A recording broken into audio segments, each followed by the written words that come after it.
السلام علیکم ناظرین، آج ہم آپ کے لیے ایک اہم اور سنسنی خیز کہانی لائے ہیں۔ یہ کہانی ہے پاکستان کے مشہور محقق اور مذہبی اسکالر انجینئر محمد علی مرزا کی گرفتاری کی، جو پچھلے کچھ دنوں سے پورے ملک میں زیر بحث ہے۔ سوال یہ ہے کہ آخر انہیں کیوں گرفتار کیا گیا؟ اس گرفتاری کے پیچھے اصل کہانی کیا ہے؟ اور عوام اور علماء کا اس بارے میں کیا رد عمل ہے؟ ناظرین، انجینئر محمد علی مرزا پاکستان کے ان چند مذہبی محققین میں شمار ہوتے ہیں جو خود کو کسی خاص مسلک سے منسوب نہیں کرتے۔ وہ قرآن و حدیث کی بنیاد پر تحقیق پیش کرتے ہیں، اور اسی وجہ سے ان کے چاہنے والے بھی بہت ہیں اور مخالفت کرنے والے بھی۔ ان کے یوٹیوب چینل پر لاکھوں سبسکرائبرز ہیں اور ان کی تقریریں ہر طرف دیکھی اور سنی جاتی ہیں۔ لیکن ساتھ ہی ان کے کچھ خیالات ایسے بھی ہیں جو مختلف مسالک کے بڑے علماء کو سخت ناپسند ہیں۔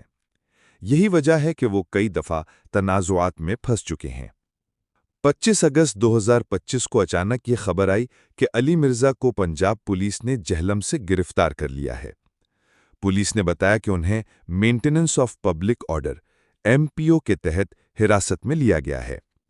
اس قانون کے مطابق پولیس کسی بھی شخص کو بغیر مقدمہ درج کیے کچھ دنوں کے لیے قید رکھ سکتی ہے اگر اس کی موجودگی سے امن عامہ کو خطرہ ہو۔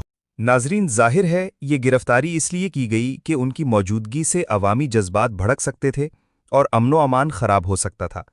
لیکن کہانی یہیں ختم نہیں ہوتی۔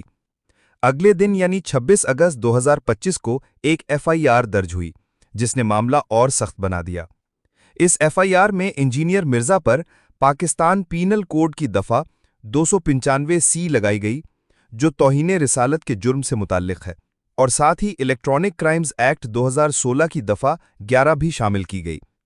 FIR میں الزام لگایا گیا کہ ان کی ایک ویڈیو کلپ سوشل میڈیا پر وائرل ہوئی ہے جس میں انہوں نے ایسے جملے دہرائے جو بظاہر نبی کریم صلی اللہ علیہ وآلہ وسلم کی شان میں گستاخی کے زمرے میں آتے ہیں۔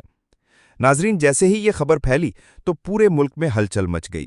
کچھ لوگوں نے انجینئر مرزا کو مجرم قرار دیا اور کہا کہ وہ کئی دفعہ اسلامی عقیدت پر حملہ آور ہوتے رہے ہیں، جبکہ ان کے حمایتیوں نے کہا کہ یہ سب ایک سازش ہے۔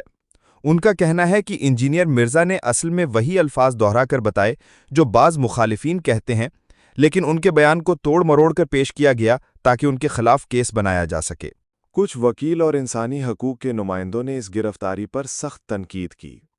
لاہور ہائی کورٹ کی وکیل سجل شاہدی نے کہا کہ یہ گرفتاری دراصل آزادی اظہار رائے کو دبانے کی ایک اور کوشش ہے۔ ان کے مطابق انجینئر مرزا کے خیالات کئی مذہبی گروہوں کو پسند نہیں آتے، اس لیے ہر بار موقع ملتے ہی انہیں مقدمات میں گھسیٹا جاتا ہے۔ یہ بھی یاد رہے کہ یہ پہلا موقع نہیں ہے جب انجینئر مرزا مشکل میں آئے ہیں۔ مئی 2020 میں بھی ان پر علماء کے خلاف توہین آمیز بیانات دینے کا الزام لگا اور انہیں گرفتار کیا گیا تھا، لیکن بعد میں ضمانت مل گئی۔ اپریل 2023 میں بھی ان کے خلاف اسی نوعیت کی FIR درج ہوئی تھی، یعنی ہر چند سال بعد وہ کسی نہ کسی تنازع کی وجہ سے عدالتوں اور جیلوں کا سامنا کرتے ہیں۔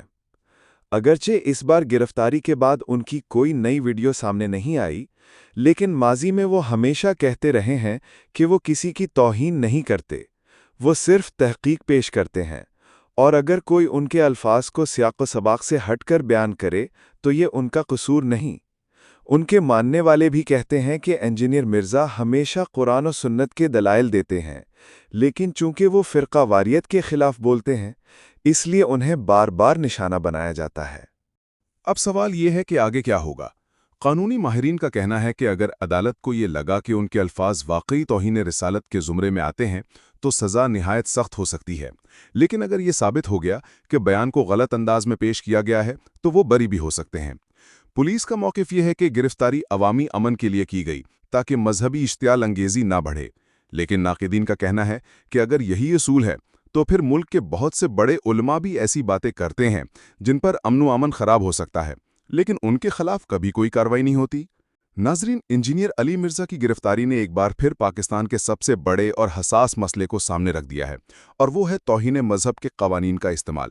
کچھ لوگ کہتے ہیں کہ یہ قوانین مذہبی جذبات کی حفاظت کرتے ہیں، لیکن دوسرے لوگ کہتے ہیں کہ اکثر ان قوانین کو ذاتی دشمنی یا فرقہ واریت کے لیے استعمال کیا جاتا ہے۔ اب دیکھنا یہ ہے کہ آنے والے دنوں میں عدالت کیا فیصلہ دیتی ہے۔ ناظرین، آپ اس بارے میں کیا سوچتے ہیں؟ کیا واقعی انجینئر علی مرزا نے کوئی گستاخی کی ہے، یا یہ ان کے خلاف ایک سازش ہے تاکہ ان کی آزاد آواز کو خاموش کیا جا سکے؟ اپنی رائے ہمیں کامنٹس میں ضرور بتائیں۔